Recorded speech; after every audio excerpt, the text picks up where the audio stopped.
मसीह में प्रिय भाइयों एवं बहनों, आप सब लोगों के लिए परमेश्वर का संदेश। इस संदेश के जरिए आप जानेंगे कि हमारा यहोवा कैसा है। बाइबल में यहोवा के बारे में जो बातें बताई गई है, मैं आपको उससे रिलेटेड वचन यहाँ बताने वाला हूँ। इन वचनों को जानकर आपको ईश्वर की आशीष मिले।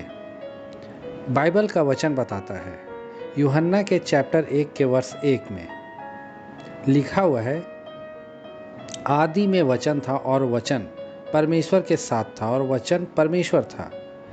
In the beginning was the word and the word was with God and the word was God. देखिए, ये जो बातें हैं ये प्रभु यीशु मसीह के इस धरती पर बीतते हुए अंतिम समय की है। प्रभु यीशु ने अपने काम करने के ऐसे सभी सत्यों को बताने के लिए इन बातों को प्रकट किया जो मानव जाति को शुद्ध करते और फिर पापों से उसे बचाते हैं। आगे लिखा हुआ है यूहन्ना के चैप्टर 1 के वर्ष 14 में, और वचन देहधारी हुआ और अनुग्रह और सच्चाई से परिपूर्ण होकर हमारे बीच में डेरा किया, और हमने उसकी ऐसी महिमा देखी जैसे पिता के इकलौते की महिमा।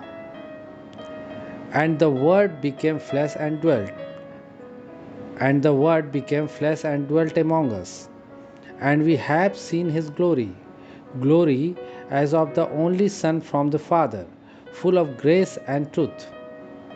इसका मतलब यह है कि प्रभु यीशु मसीह में हम परमेश्वर की महिमा देख सकते हैं। परमेश्वर की महिमा जो प्रभु यीशु में प्रकट हुई, यह अनुग्रह और सच्चाई से परिपूर्ण है। हमारे प्रति उसका अनुग्रहकारी स्वभाव है और यह अनुग्रहकारी स्वभाव बहुत बहुत महान है। इसके बाद हम देखते हैं व्यवस्था विवरण के चैप्टर 6 के वर्ष 4 में लिखा हुआ है, हे इज़राइल सुन, यहोवा हमारा परमेश्वर है और यहोवा एक ही है।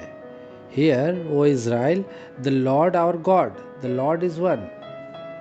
देखिए, ये जो बात है ये मूसा के भाषण का हिस्सा रही है, और ये भाषण उसने इज़राइल राष्ट्र के सामने दिया था, और ये बात जो है ईसा पूर्व 1473 की है।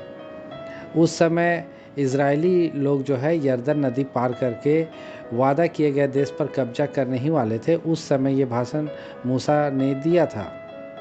इसके बाद हम देखते हैं निर्गमन के चैप्टर 3 के वर्ष 14 में लिखा है, परमेश्वर ने मूसा से कहा, मैं जो हूँ सो हूँ। और उसने कहा, इज़राइलियों से यह कह कि मुझे तुम्हारे पास भेजा है।